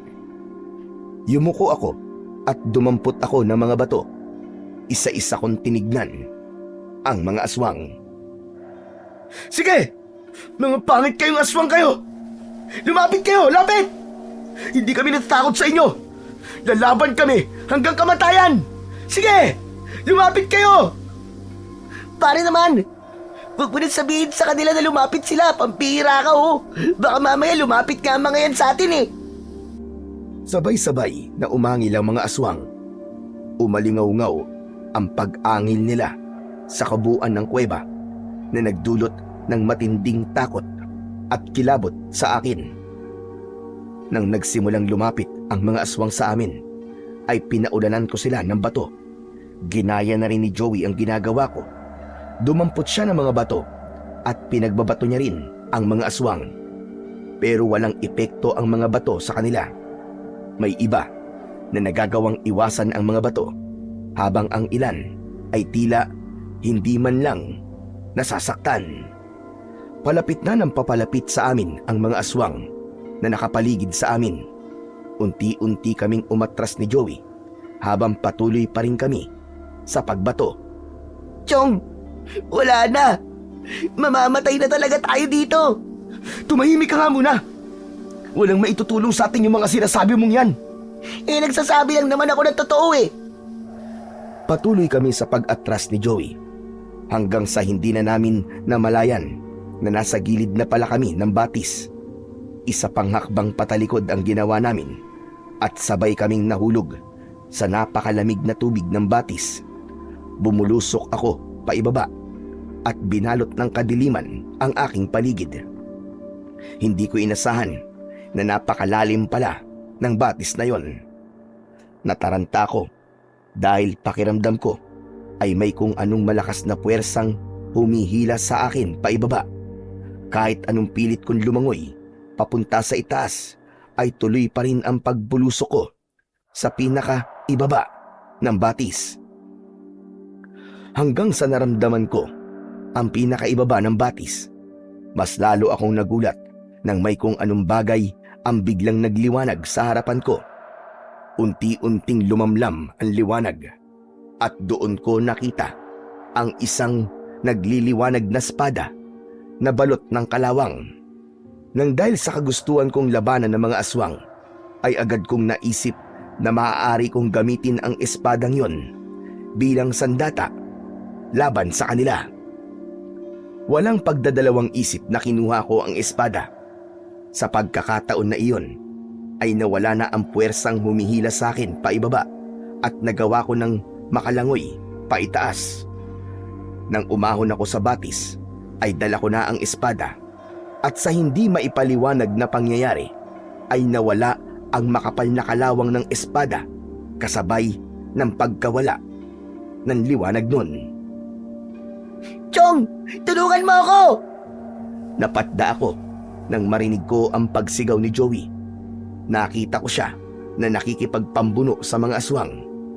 Dugoon na si Joey at alam kong kapag hindi ako kumilos ng mabilis ay mamamatay na ang kaibigan ko. Nang higpitan ko ang pagkakahawak sa espada, ay may naramdaman akong tila maliit na boltahe ng kuryente na gumapang sa aking katawan. Tinunaw nun ang takot na nararamdaman ko at pakiramdam ko ay napakalakas ko. Malakas akong sumigaw at mabilis akong tumakbo palapit sa kaibigan kong si Joey. Agad kong itinarak ang espada sa isang aswang na agad naman niyang ikinamatay. Tinaga ko ang isa pang aswang at sa sobrang talim ng espada ay bumagsak ang katawan niya sa lupa na wala ng ulo. Sabay-sabay na lumingon ang mga aswang sa akin. Bumakas ang gulat sa mga mukha nila. Ngayon niyo ako subukan! Tignan natin kung uubra kayo sa espadang to! Isa sa mga aswang ang unang umatake sa akin. Mabilis kong iniwasan ang kanyang mga kuko at ibinaon ko ang espada sa dibdib niya, direkta sa puso. Lumagpas ang dulo ng espada ko sa likod ng aswang. Dalawang aswang pa ang sumunod na umatake, isa sa kanan at isa sa kaliwa. Umatras ako ng isang hakbang at mabilis kong ginilitan sa leeg ang isa, habang ang isa naman ay sinaksak ko sa tiyan na agad na nagdala sa kanila sa kamatayan. Kahit wala akong kasanayan sa paggamit ng espada, pakiramdam ko ay may isang napakalakas na puwersa na gumagabay sa akin sa kung ano ang dapat kong gawin. Hindi ko maintindihan kung bakit, pero hindi ako nakakaramdam ng pagod. Para bang may kung anong lakas na bumabalot sa aking buong pagkatao. Hanggang sa naging sunod-sunod at sabay-sabay na ang pag-atake sa akin ng mga aswang. Sa bawat saksak at taga ko gamit ang mahiwagang espada ay may aswang na bumabagsak at namamatay. Hanggang hindi ko namalayan na isang aswang na lamang ang nakatayo at buhay. Sa lahat ng aswang na nakaharap ko ay siya ang pinakamalaki. Meron siyang mahaba at malaking sungay. Natatangi ang itsura niya, kaya napagtanto ko na siya ang pinuno ng mga aswang. Kung gusto mong pang mabuhay, umalis ka na. Pero pwede mo rin naman subukan na patayin ako kung gusto mo magaya sa mga kasama mo. Galit na sumigaw ang malaking aswang at mabilis siyang tumakbo palapit sa akin. Sinunggaban niya ako pero nagawa ko siyang maiwasan. Mabilis kong itinarak ang espada sa dibdib niya at nang hugutin ko yun ay malalim kong hiniwa ang kanyang leeg. Sandaling natigilan pa ang aswang at nang bumulwak ang dugo mula sa sugat niya sa leeg ay napaluhod siya sa lupa hanggang sa tuluyan na siyang bumagsak. Hindi ako makapaniwala habang nakatingin ako sa napakaraming patay na aswang sa paligid. Hindi ko akalain na magagawa ko silang patayin kahit mag-isa lang ako. Nagulat ako nang biglang may tumapik sa likod ko.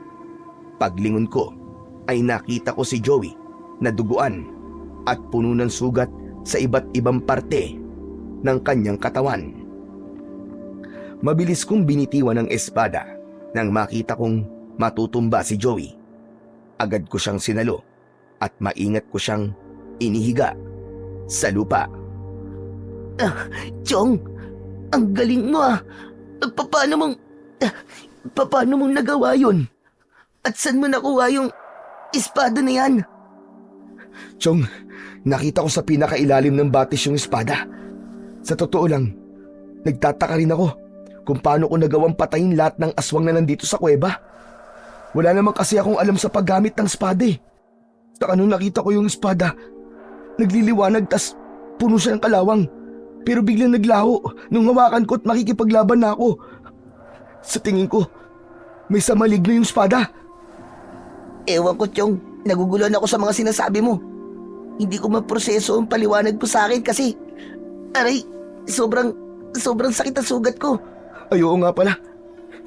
Ituro mo na sa akin ang daan palabas. Kailangan madala kita kay Lolo Arturo para magamot ka niya. Pinasan ko si Joey sa likod ko. Maglalakad na sana ako nang nakita ko yung espada. Kinuha ko yun at saka ako nagsimulang maglakad habang itinuturo naman sa akin ni Joey ang daan palabas ng kuwebang yun. Panay ang dasal ko sa aking utak ng mga sandaling yon na sana ay hindi mamatay ang matalik kong kaibigan na si Joey. Wala kasi akong ideya kung gaano katindi ang mga sugat na nakuha niya nang atakihin siya ng mga aswang.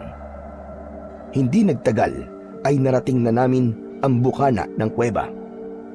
Para akong nabunutan ng napakalaking tinik sa lalamunan nang nakita ko sa labas ng kuweba sina Hazel at Lolo Arturo na parehas na may dalang flashlight.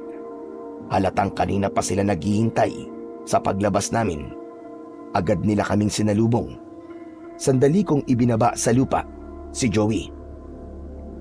Ang titigas talaga ng mga ulo nyo! Ayan! Tignan nyo ang nangyari sa inyo! Sorry po, Lo. Tama po kayo, Lolo Arturo. Dapat talaga yung nakinig kami sa inyo eh. Totoo po palang may mga aswang sa loob ng kuweba. Pero Lo, wala na po sila.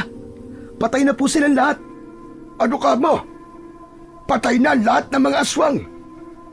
At paano naman yun nangyari? Lolo Arturo, hindi po kayo maniniwala. Pinatay po ni Benji ang lahat ng mga aswang. May nakita po siyang espada dun sa batis. At yun po ang ginamit niya na sandata para labanan po ang mga aswang. Ang galing niya, Lo. Ano ka mo? Nasaan ang espadang sinasabi nyo? Nasaan? Ipinakita ko kay Lolo Arturo ang espada. Sinabi ko sa kanya, nung nakita ko ang espada sa pinakailalim ng batis, ay nagliliwanag yun at puno ng kalawang. Pero nang iahon ko yun sa batis, ay nawala ang kalawang nun at naramdaman ko na may gumagabay sa akin sa paggamit ng espada para maging biyasa ako doon. Hindi ako maaaring magkamali. Ang espadang ito ang espada ni Manuel. Po? Lolo Arturo? Sino pong Emmanuel? Si Manuel, ang magiting na manunugis na pinagkalooban ng makapangyarihang espada ng isang diwata. Siya ang naging tagapagtanggol namin noon. Pero sa kasamaang palad, napatay siya ng mga aswang at kasabay ng kanyang pagkamatay ay misteryosong naglaho ang kanyang espada. Hindi ako makapaniwala na ikaw ang makakakita ng makapangyarihang espada, Benji. Pero sa palagay ko, narito pa rin sa baryong ito ang espiritu ni Emmanuel at ginamit kanya bilang instrumento para wakasan ang pananalasa ng mga aswang. Pwede po bang mamaya na po kayo magkwentuhan? Aray, ang sakit. Lo, dalhin niyo na po ako sa bahay. Gamutin niyo na po ang mga sugat ko. Pakiramdam ko mamamatay na ako. Doon lang namin naalala ang sugatang si Joey. Pinagtulungan namin siyang buhatin ni Hazel at nang makarating kami sa bahay ay agad na ginamot ni Lolo Arturo ang mga sugat ni Joey. Habang pinanonood ko ang panggagamot ni Lolo Arturo kay Joey, ay napakaraming tanong ang naglalaro sa utak ko. Hindi ko kasi maintindihan kung bakit sa akin ipinagkatiwala ni Emmanuel ang makapangyarihang espada. Ngunit ganun pa man, labis pa rin akong nagpapasalamat sa Panginoong Diyos dahil buhay kaming nakalabas ni Joey sa kuwebang pinamumugaran ng mga aswang. Makalipas ang ilang araw, ay dumating na ang araw ng aming pag-alis. Malungkot ako ng araw na yon dahil kahit paano ay naging malapit na ang loob ko kay Lolo Arturo. O siya, mag-iingat kayong tatlo sa biyahe niyo pa uwi. At huwag yung kakalimutan na dumaan sa ospital para magamot ng maayos si Joey. Hindi po namin kakalimutan, Lolo Arturo. Lo, maraming salamat po sa inyo at pasensya na po uli. Wala na yon. Kalimutan na natin. Oo nga pala, Benji. Maraming salamat din sa iyo. Salamat dahil pinalaya mo ang aming baryo mula sa mga aswang na nasa kuweba. Hindi mo alam kung gaano kalaking tulong ang nagawa mo para sa aming lahat. Ngayon, malaya na ang mga tao na mamuhay ng tahimik at maaari nang bumalik ang mga umalis dito para magpatuloy sa kanilang buhay ng ligtas sa takot. Walang anuman po, Lo. Isa pong karangalan sa akin na ako po naging instrumento para mawala na po ang mga aswang dito. Pero nagawa mo na ba yung sinabi ko sa'yo? Opo, ibinalik ko na po sa batis yung espada. Sa tingin ko po, ay tama po kayo. Nararapat na naroon po ang espada dahil doon ko po yun nakita. Wala na rin naman pong dahilan para itago ko yun dahil wala na pong aswang dito sa baryo nyo. Sa huling pagkakataon ay nagpaalam na kami kay Lolo Arturo. Nang nakasakay na kaming tatlo sa sasakyan, ay agad ko yung pinaandar. Habang nagmamaneo, ay hindi ko napigilan ang mapangiti dahil hindi pa rin ako makapaniwala na ako ang nagmistulang bayani sa baryo ni na Lolo Arturo kahit isa lang akong dayo sa lugar na yon. At doon ko napatunayan at naunawaan ang ibig sabihin ng mga paalala ni Lolo Arturo. Natutunan kong may dahilan ang bawat babala at ang pagsuway ay may kapalit na panganib. Pero sa kabila ng lahat, wala akong naramdamang pagsisisi. Oo, muntik na kaming mapahamak, pero kung hindi kami naglakas ng loob na pumasok sa kuweba, marahil ay patuloy pa ring nilalamon ng kadiliman ang baryo ni na Lolo Arturo. Ang kwentong inyong narinig ay nagpapatunay na ang pagkakaibigan ay nasusubok hindi sa mga sandali ng kasiyahan, kundi sa mga oras ng kadiliman at panganib. Sa kabila ng hirap at takot na kanilang hinarap sa pugad ng mga aswang, nanatili silang matatag, nagtulungan, at hindi kailanman bumitaw sa isa't isa. Sa tulong ng Panginoong Diyos at sa tiwala na bumabalot sa kanilang pagkakaibigan, nagawa nilang malampasan ang panganib sa yungib na yon at nasilayan ang liwanag ng pag-asa. Tunay ngang ang pagkakaibigan na binubuo ng tapang, pananalig at pagmamahal ay walang kapantay at kayang magtagumpay sa kahit na anong dilim sa buhay.